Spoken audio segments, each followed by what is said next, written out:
Hey everyone, what's going on? So today I want to talk about how to deal with problems, which we all have, and kind of focus more on solutions. And I think the challenge, especially if you're in real estate or you own a business, is there's really no manual to give you all sorts of scenarios. Meaning, if you're dealing with contractors and you're flipping properties and they don't show up or something happens to them, how do you deal with that? You have a tenant, they're getting downsized from their job, they've got to leave.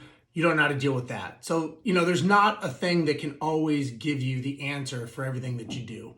And, you always want to try to focus on the solution, because when you think about it, focusing on the problem is really looking in the rearview mirror, because the problem is something that happened. The solution is something that can get you out of what happened and get you towards the future. It's kind of like trying to drive your car through your rear view mirror. You've got this huge windshield in front of you, but yet you're focusing on the rear view mirror. Same thing if you focus on problems. And you want to be careful also who you hang around with. And if you're with people who are always telling you problems and not giving you solutions, maybe they're not the right people to be on your team. Maybe they're not the right people you need to be around.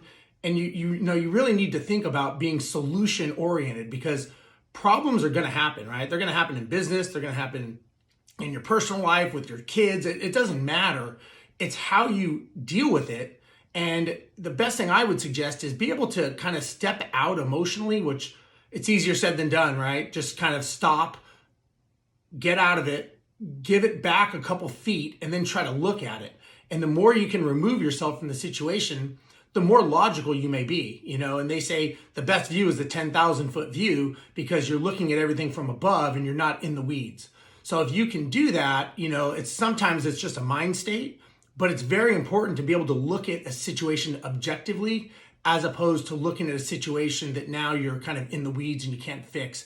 And, that's the difference of being solution minded or problem minded, and trying to always deal with the problem as opposed to focusing on the solution. Being an airline pilot, I know that they focus on dealing with solutions and simulator training and stuff that we do. They'll give us multiple scenarios of failing an engine, hydraulic problem, depressurization, passenger dying in the back, all these in a simulator. And they want to see how you can handle and stack up these challenges, and how do you come up with solutions in the right order.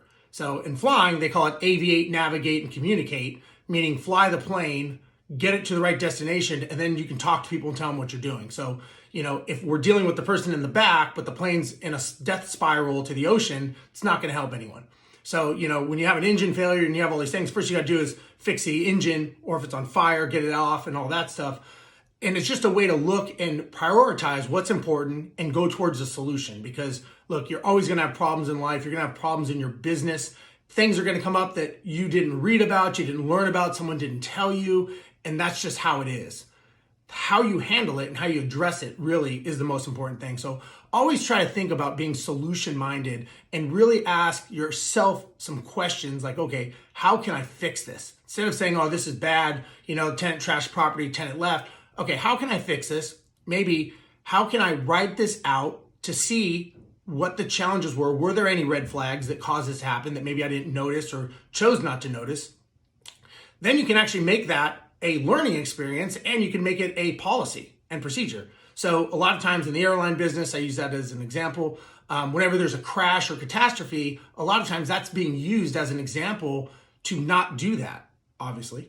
But it's kind of solution oriented, right? So what are some things that we could do not to do what these people did, not even knowing they did it, but it caused a catastrophic loss. And that's how they all of a sudden will now have a new policy procedure saying, okay, we no longer do this anymore because we found it's ineffective, and now we're going to be doing this. That's kind of solution oriented, and that's maybe things that you could think about, even though it's your business and it's your rental property and you're dealing with the contractors and you feel you're being taken advantage of. Remember, that's not going to get you anywhere. That's like driving in your rear view. Look through the windshield, look for the solutions, and start to emotionally detach yourself from it. Try to remove yourself from the situation, give the bird's eye view, and start looking at it objectively to look towards solutions. And that is the way I would suggest you deal with situations. See you guys later.